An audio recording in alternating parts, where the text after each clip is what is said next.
Olá, pessoas! Hoje nós vamos falar de um combo, vai ser 2 em 1. Como assim? Vai ser um 2 em 1.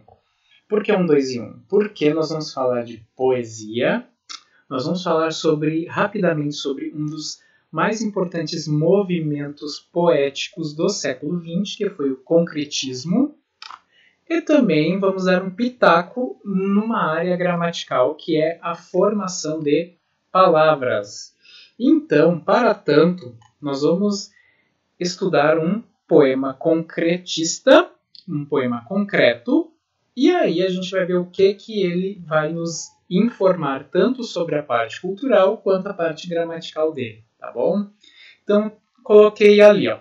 Forma, reforma, desforma, transforma, conforma, informa, forma. Vocês estão vendo que o poema concreto ele faz o quê?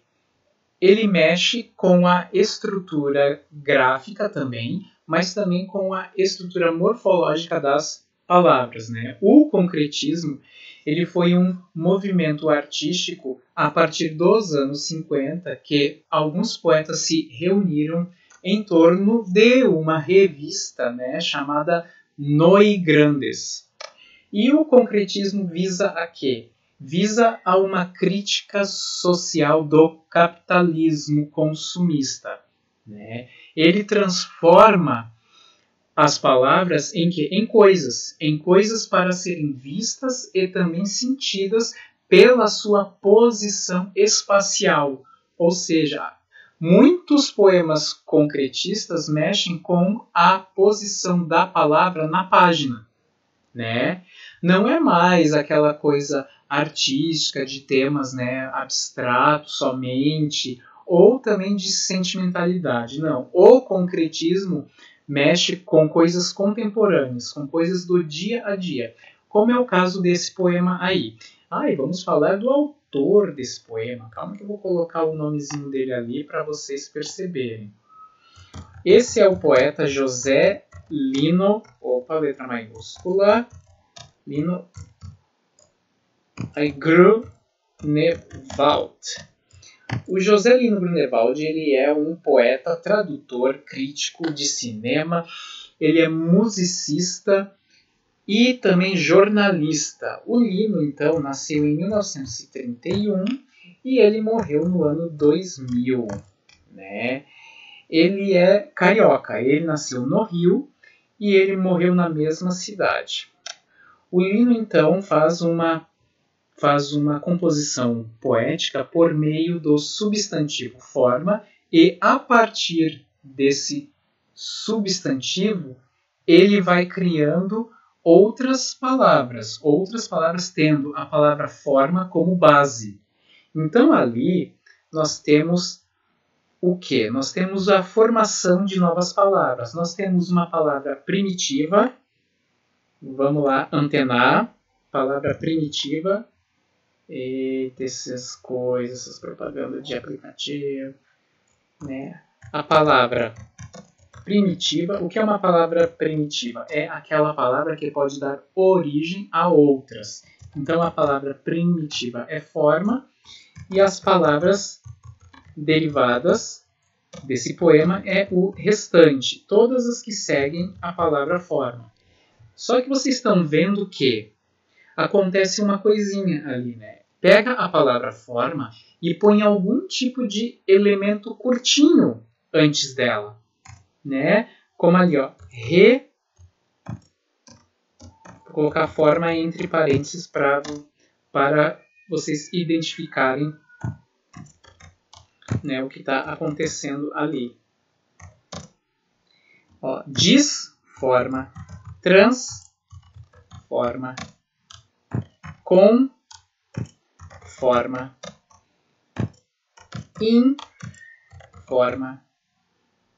Né? Então, essas palavras que foram criadas a partir de forma, vocês podem ver o quê? Que antes dela foram colocados pequenos elementos que não possuem vida sozinhos na língua, mas sim precisam se ligar a outra palavra. Quando vem antes de uma palavra existente, nós temos os prefixos. Ou seja, é algo que é fixado antes, por causa do pré. O pré, ele quer dizer antes. Então, um prefixo é um tipo de elemento, né, pequeno, que tem algum tipo de sentido que tu coloca antes de alguma palavra. Como, por exemplo, nós temos a palavra feliz, que é um adjetivo.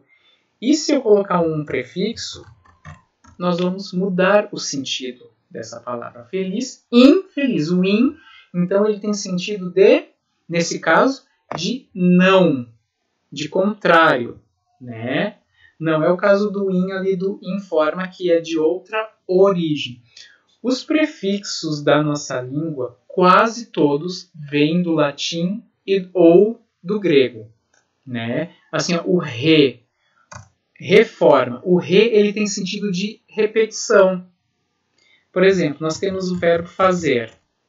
Se colocar o re, o prefixo re, vai ficar refazer, que é a mesma coisa do que fazer novamente. O diz.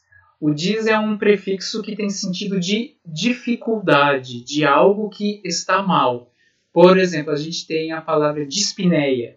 Dispneia é o quê? É uma coisa que faz nos sentirmos mal, né? Dispneia é falta de ar, né? Então, o diz, ele tem sentido de algo ruim, de algo que está acontecendo. Algo ruim acontecendo. O trans. O trans, ele é um prefixo que significa através de, né? Que passa através de. Então, a gente tem trans ou tra, que é uma forma do trans, né, diante de certas palavras. Como, por exemplo, nós temos a palavra traduzir, que é o quê? Conduzir através de.